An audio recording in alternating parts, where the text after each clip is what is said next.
Hello everyone, কেমন আছো সবাই? আশা করি সবাই ভালো আছো। একটু আগে অ্যামাজন থেকে পার্সেলটা দিয়ে গেল, তো তোমাদের সাথে শেয়ার করছি।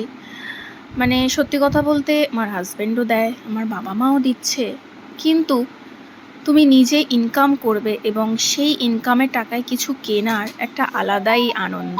মানে সেটার মানে কি বলবো, ঠিক ভাষায় প্রকাশ নয়। সে তুমি 5 টাকাও যদি ইনকাম করো, আমার মনে হয় সেটা তোমার কাছে 5 লাখ টাকার সমান। মানে আমার কাছে তো সেটাই, অন্যের কাছে কি হবে আমি জানি না। তো রিসেন্টলি টুকটাক কিছু কাজ করে আমি খানিকটা টাকা পেয়েছি। তো আমার স্মার্ট ওয়াচটা যেটা ছিল আগের, ভীষণই ফেভারিট একটা স্মার্ট ওয়াচ ছিল, সেটা পরে ভেঙে গেছে।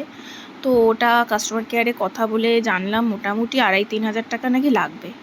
তো ভাবলাম 2,500-3,000 টাকাতে তো আমি নতুনই পেয়ে যাব। তো এটা নিশ্চয়ই 2,500-3,000 নয়, অনেকটাই কম। তো যাই হোক, যেটুকু ইনকাম করেছি আমি বলতে পারবো এটা আমি আমার নিজের টাকায় কিনেছি আর কি, নিজে খেটে ইনকাম করেছি। তো সেটার মজাই আলাদা।